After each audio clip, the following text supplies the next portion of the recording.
بسم الله الرحمن الرحيم. الحمد لله الذي أنزل على عبده الكتاب ولم يجعل له عوجا قيما لينذر بأسا شديدا من لدنه ويبشر المؤمنين الذين يعملون الصالحات أن لهم أجرا حسنا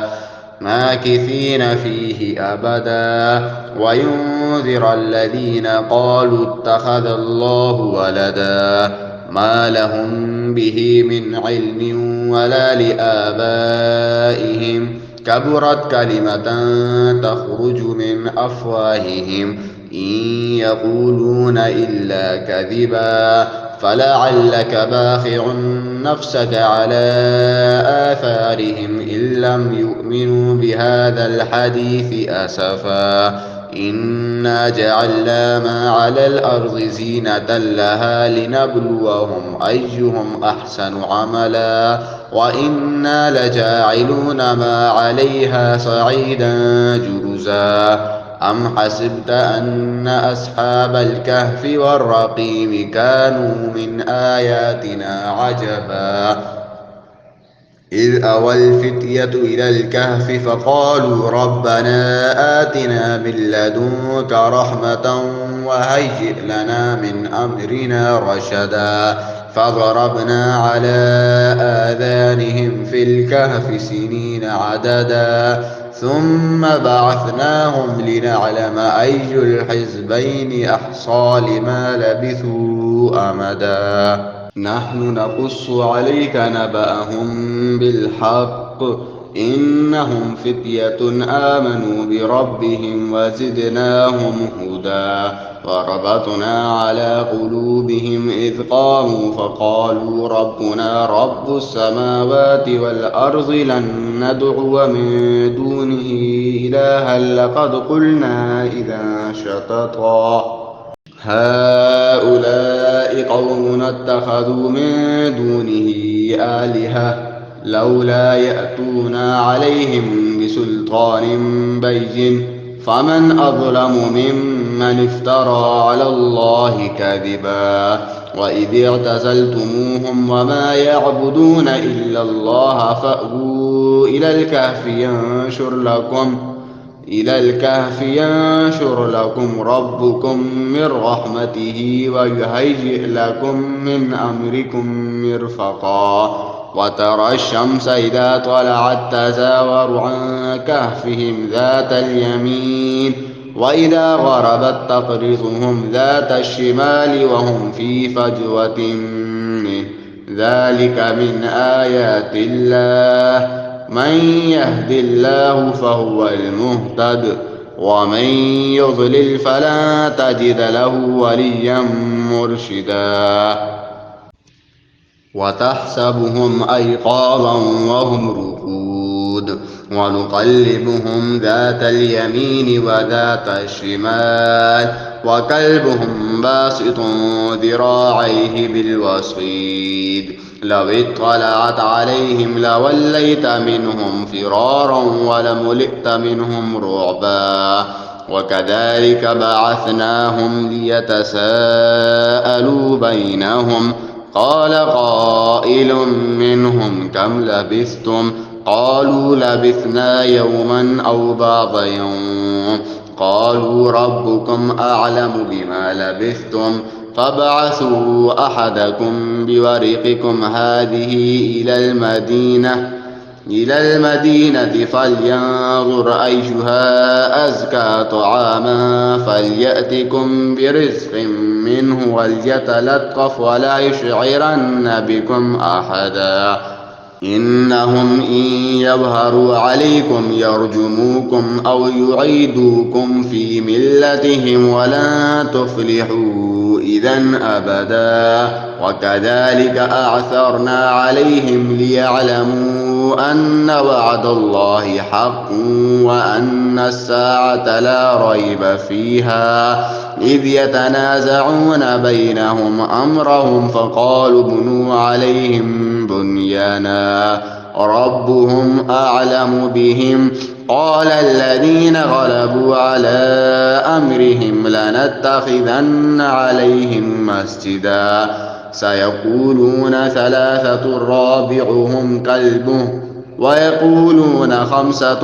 سادسهم كلبهم رجما بالغيب ويقولون سبعة وثامنهم كلبهم قل ربي أعلم بعدتهم ما يعلم إلا قليل فلا تمار فيهم إلا مراء ظاهرا ولا تستفت فيهم منهم أحدا ولا تقولن لشيء إني فاعل ذلك غدا إلا أن يشاء الله واذكر ربك إذا نسيت وقل عسى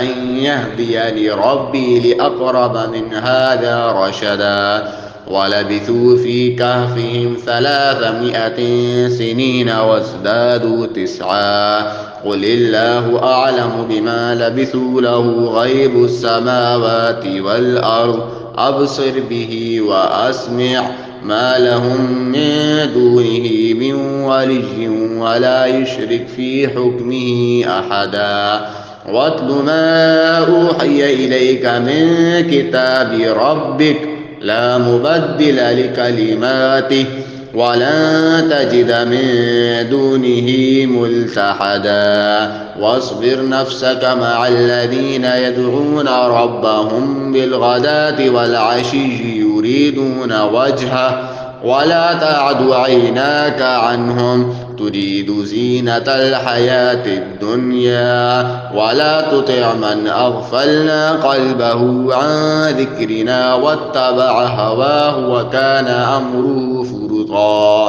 وقل الحق من ربكم فمن شاء فليؤمن ومن شاء فليكفر إنا أعتدنا للظالمين نارا أحاط بهم سرادقها وإن يستغيثوا يغاثوا بماء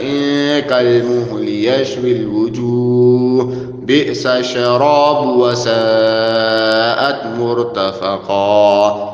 إن الذين آمنوا وعملوا الصالحات إنا لا نضيع أجر من أحسن عملا أولئك لهم جنات عدن تجري من تحتهم الأنهار يحلون فيها من أساور من ذهب ويلبسون ثيابا خضرا من سندس واستبرق متكئين فيها على الأرائك نعم الثواب وحسنت مرتفقا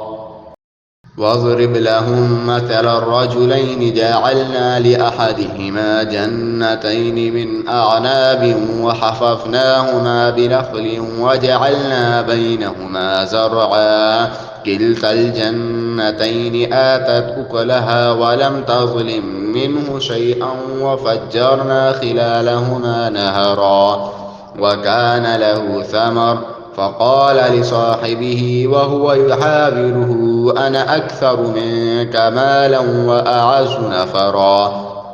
ودخل جنته وهو ظالم لنفسه قال ما أظن أن تبيد هذه أبدا وما أظن الساعة قائمة ولئن رددت إلى ربي لأجدن خيرا منها منقلبا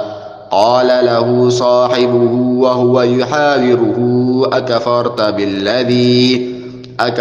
بالذي خلقك من تراب ثم من نطفة ثم سواك رجلا لكن هو الله ربي ولا أشرك بربي أحدا ولولا إذ دخلت جنتك قلت ما شاء الله لا قوة إلا بالله إن ترني أنا أقل منك مالا وولدا فعسى ربي أن يؤتيني خيرا من جنتك ويرسل عليها حسبانا من السماء فتصبح سعيدا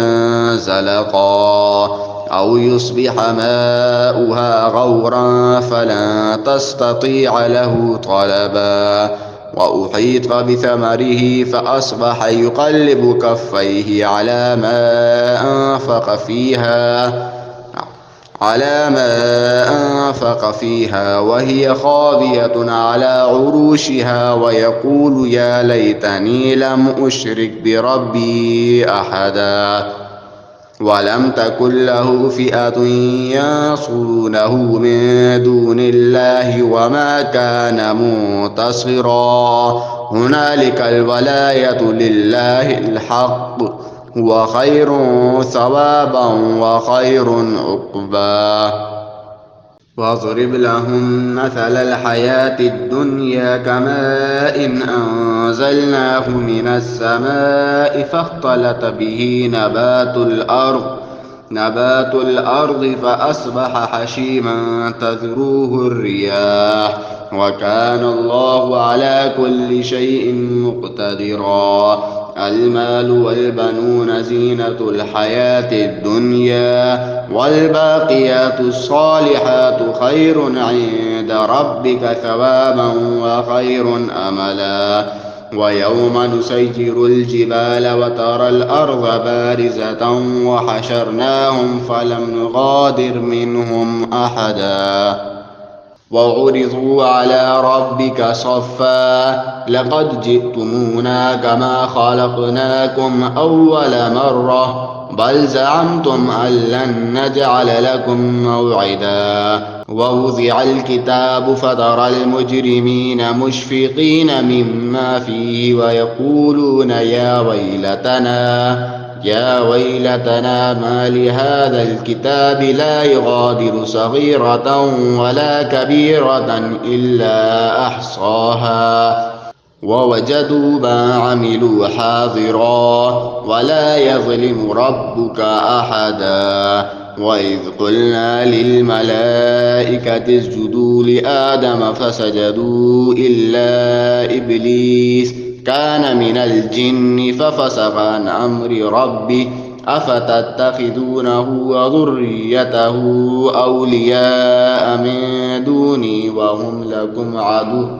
بئس للظالمين بدلا ما أشهدتهم خلق السماوات والأرض ولا خلق أنفسهم وما كنت متخذ المضلين عضدا ويوم يقول نادوا شركائي الذين زعمتم فدعوهم فلم يستجيبوا لهم وجعلنا بينهم موبقا ورأى المجرمون النار فظنوا أنهم مواقعها ولم يجدوا عنها مصرفا ولقد صرفنا في هذا القرآن للناس من كل مثل وكان الإنسان أكثر شيء جدلا وما منع الناس أن يؤمنوا إذ جاءهم الهدى ويستغفروا ربهم إلا أن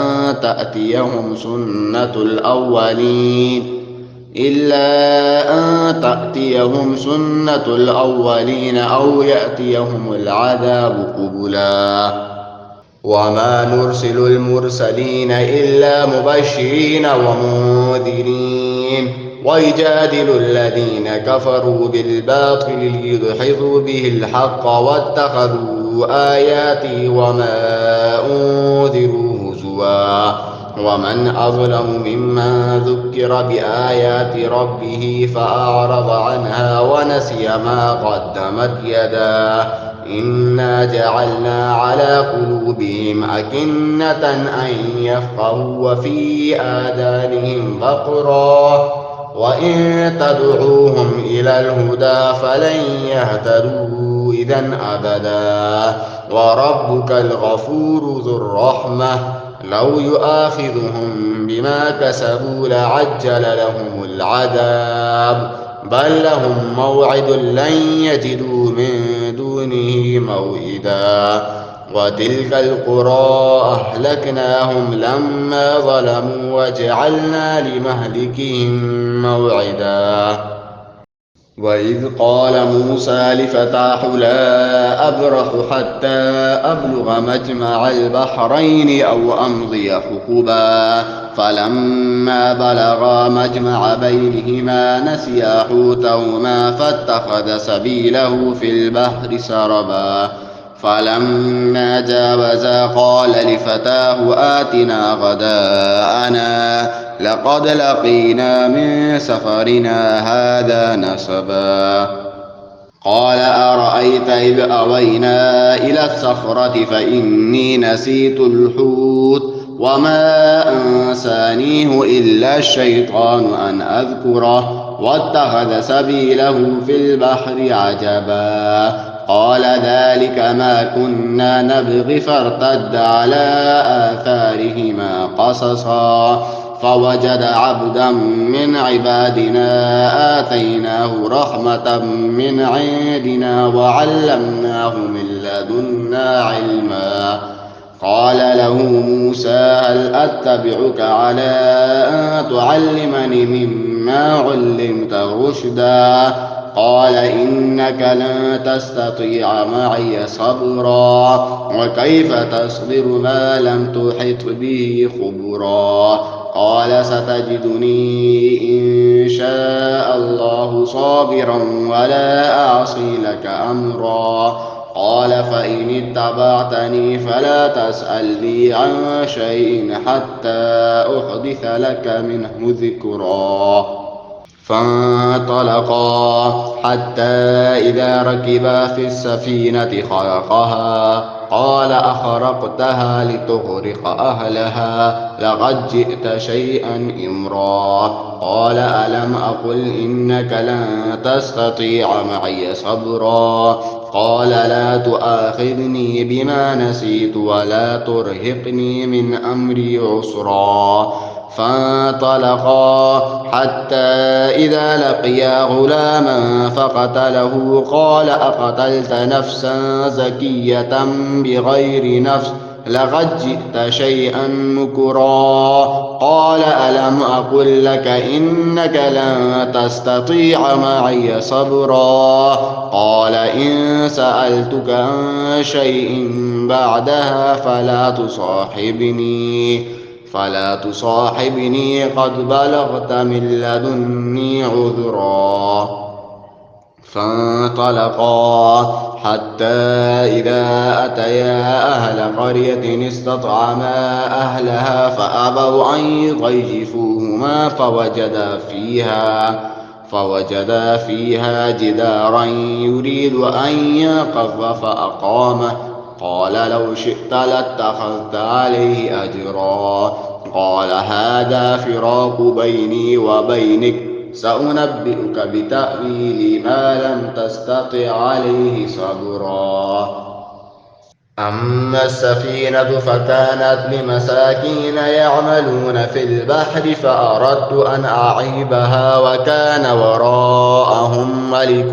يأخذ كل سفينة غصبا وأما الغلام فكان أبواه مؤمنين فخشينا أن يرهقهما طغيانا وكفرا فأردنا أن يبدلهما ربهما خيرا منه زكاة وأقرب رحما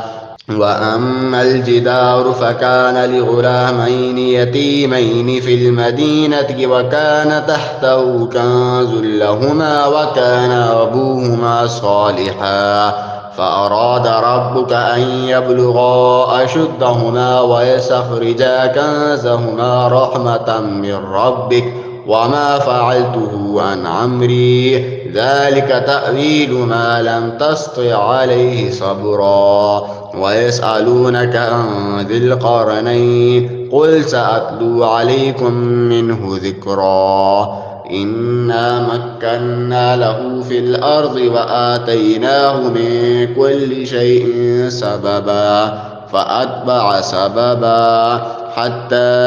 إذا بلغ مغرب الشمس وجدها تغرب في عين حمئة ووجد عندها قوما قلنا يا ذا القرنين إما أن تعذب وإما أن تتخذ فيهم حسنا قال أما من ظلم فسوف نعذبه ثم يرد إلى ربه فيعذبه عذابا نكرا وأما من آمن وعمل صالحا فله جزاء الحسنى وسنقول له من أمرنا يسرا ثم أتبع سببا حتى إذا بلغ مطلع الشمس وجدها تطلع على قوم لم نجعل لهم من دونها سترا كذلك وقد أحطنا بما لديه خبرا ثم أتبع سببا حتى إذا بلغ بين السدين وجد من دونهما قوما لا يكادون يفقهون قولا قالوا يا ذا القرنين إن يأجوج ومأجوج مفسدون في الأرض فهل نجعل لك خرجا على أن تجعل بيننا وبينهم سدا قال ما مكني فيه ربي خير فأعينوني بقوة أجعل بينكم وبينهم ردما آتوني زبر الحديد حتى إذا ساوى بين الصدفين قال انفخوا حتى إذا جعله نارا قال آتوني أفرغ عليه قطرا فما استطاعوا أن يظهروا وما استطاعوا له نقبا قال هذا رحمة من ربي فإذا جاء وعد ربي جعله دكا وكان وعد ربي حقا وتركنا بعضهم يومئذ يموج في بعض ونفخ في الصور فجمعناهم جمعا وعرضنا جهنم يومئذ للكافرين عرضا الذين كانت أعينهم في غطاء عن ذكري وكانوا لا يستطيعون سمعا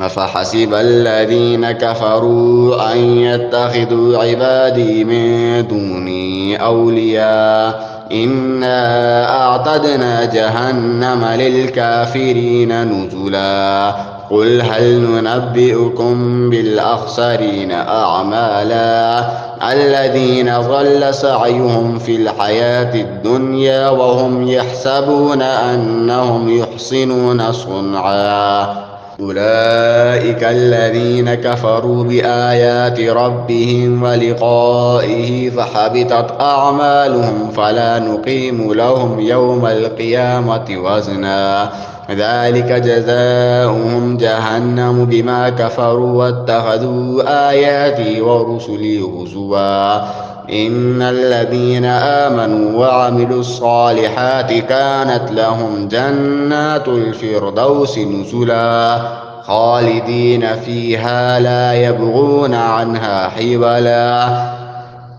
قل لو كان البحر مدادا لكلمات ربي لنفد البحر قبل أن تنفد كلمات ربي ولو جئنا بمثله مددا